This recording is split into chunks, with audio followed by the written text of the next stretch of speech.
Working model of the nervous system. Nervous system coordinates all body functions. Nervous system हमारी body के तमाम functions को coordinate करता है।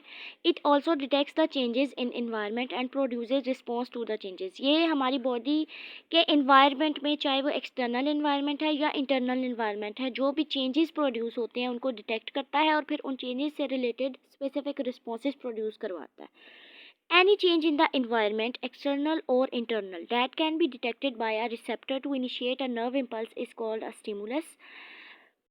ये आपकी स्टिमुलस की डेफिनेशन भी है, इसको मार्क कर लीजिए। Any change in the environment, external और इंटरनल। अब यहाँ पे दो तरह के इन्वायरमेंट बताए गए हैं, एक्सटर्नल और इंटरनल। एक्सटर्नल मीन्स आपकी बॉडी के आउटसाइड जो भी इन्वायरमेंट है, जैसा कि अगर आपको कोई शोर सुनाई दे रहा है, आपको गर्मी लग रही है, आपको सर्दी लग रही है, that is external environment and external change. Internal means कि आपकी बॉडी के इंटरनल जो भी फंक्शंस परफॉर्म हो रहे हैं। फॉर एग्जांपल, अगर आपको बॉडी के किसी पार्ट में पेन फील हो रहा है, that is internal change.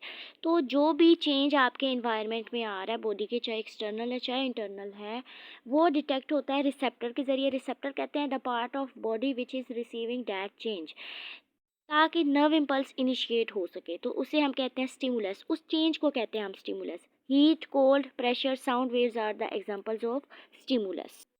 The sensory neurons carry messages regarding stimuli in the form of nerve impulses from receptors to the central nervous system. अब जो नर्वस सिस्टम का फंक्शन है वो प्रॉपरली कैसे वर्क करेगा नर्वस सिस्टम, कि सबसे पहले कोई भी चेंज जो आपके बॉडी के रिसेप्टर्स डिटेक्ट कर रहे हैं, वो सेंसरी न्यूरॉन्स मैसेज आपके रिसेप्टर से लेके जाएंगी सेंट्रल नर्वस सिस्टम तक, उस चेंज से रिकॉर्डिंग कि ये चेंज इस बॉडी पार्ट में रिसीव हो रहा है। उसके बाद सेंट्रल नर्वस सिस्टम उस मैसेज को जो सेंसरी न्यूरॉन्स लेके आई हैं उसे रीड आउट करेगा, प्रोसेस करेगा, और जो भी रिस्पॉन्स उसने जनरेट करवाना है मसल्स या ग्लैंड से, वो मोटर न्यूरॉन के ज़रिए उन तक पहुंचाएगा। The motor neurons carry the nerve impulse to the part of body which produce responses. Body के वो पार्ट्स जिन्होंने रिस्पॉन्स प्रोड्यूस करना है, उन तक ब्रेन ने जो मैसेज प्रोसेस किया है उसको मोटर न्यूरॉन्स कैरी करेंगे, और बॉडी के वो पार्ट्स जो रिस्पॉन्स को जनरेट कर रहे हैं उन्हें हम कहते हैं इफेक्टर्स, जो कि होते हैं मसल्स एंड ग्लैंड्स। अब आपके पास जो डायग्राम गिवन है figure 2.6 function of nervous system, उसमें एक पानी का ग्लास पड़ा हुआ है और एक मैन बना हुआ है। अब शो ये कर रहा है कि उसको प्यास लगी हुई है, यानी कि थर्स्ट। अब थर्स्ट जो है ये आपकी बॉडी का इंटरनल स्टिमुला है कि प्यास लग रही है। अब सेंसरी न्यूरॉन्स ये मैसेज कैरी करके ब्रेन तक लेके जाएंगी। ब्रेन इस मैसेज को प्रोसेस करेगा कि आपको प्यास लगी हुई है। देन ये मैसेज मोटर न्यूरॉन्स कैरी करेंगे आपके बाजू के मसल्स तक। देन मसल्स आपके कॉन्ट्रैक्ट होंगे और आप आगे बढ़ के क्या करेंगे, उस ग्लास को उठा लेंगे और पानी पी लेंगे। तो आपके मोटर न्यूरॉन्स ने ब्रेन का ये मैसेज आपके मसल्स तक पहुंचाया और मसल्स कॉन्ट्रैक्ट किए, तो मसल्स आर इफेक्टर, ठीक है, जिन्होंने रिस्पॉन्स प्रोड्यूस किया था। Activity 2.1, make a flow diagram showing the pathway of a nerve impulse when you PAT on the shoulder of your friend. वो कह रहे हैं कि जब आप अपनी फ्रेंड के शोल्डर के ऊपर पैट करोगे तो जो मैसेज या नर्व इम्पल्स जनरेट होगी उसका पाथवे क्या होगा, इसको डिफाइन करें एक डायग्राम के थ्रू या फ्लो चार्ट के थ्रू, ठीक है।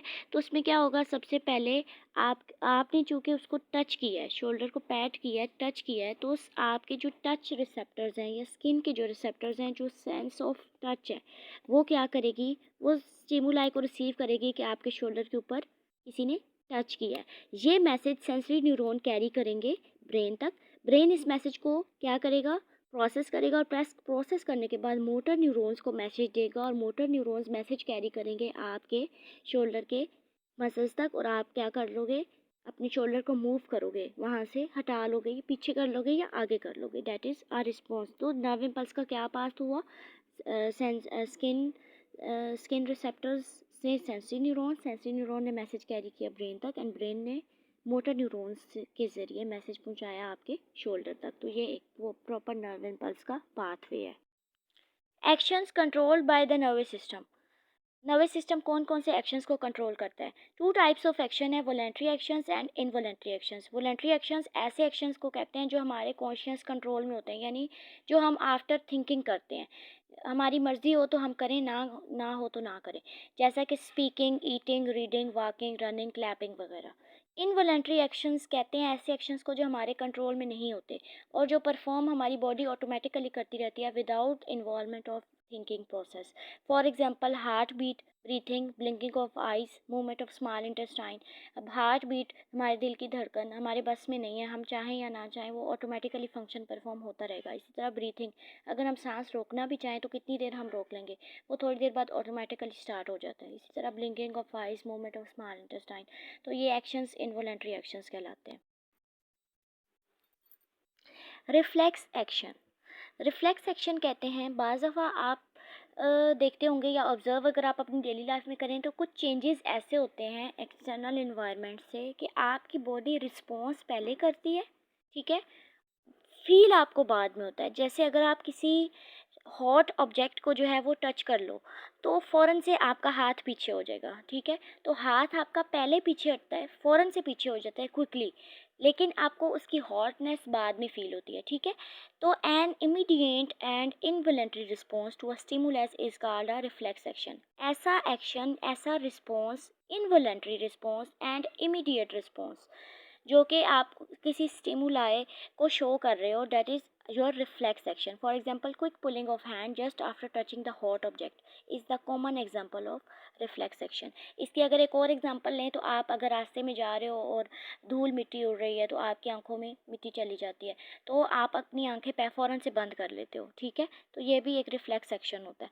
In this example reflex action, temperature of hot object is a stimulus which is received by the cells thermoreceptor of the skin. अब क्या होगा, आपकी स्किन के सेल्स में जो हीट को सेंस करने वाले रिसेप्टर्स हैं उन्हें हम कहते हैं थर्मोरिसेप्टर्स, ठीक है। जब आपने किसी हॉट ऑब्जेक्ट को सेंस किया, हॉट ऑब्जेक्ट को टच किया, तो आपके जो थर्मोरिसेप्टर्स थे स्किन के अंदर, उन्होंने वो हॉटनेस को रिसीव किया, वहाँ से नर्व इम्पल्स की डायरेक्शन क्या थी, सेंसरी न्यूरॉन्स की तरफ। सेंसरी न्यूरॉन्स ने मैसेज कैरी किया आपके स्पाइनल कोड तक। अब स्पाइनल कोड क्या करेगा, उस मैसेज को प्रोसेस करेगा और मोटर न्यूरॉन्स के ज़रिए फ़ौरन से आपके बाजू के जो मसल्स हैं उनको मैसेज कन्वे करेगा कि आप अपना हाथ पीछे कर लें, तो फ़ौरन से आप रिस्पॉन्स जनरेट करेंगे और अपना हाथ पीछे कर लेंगे, डैट इज़ रिफ्लेक्स एक्शन।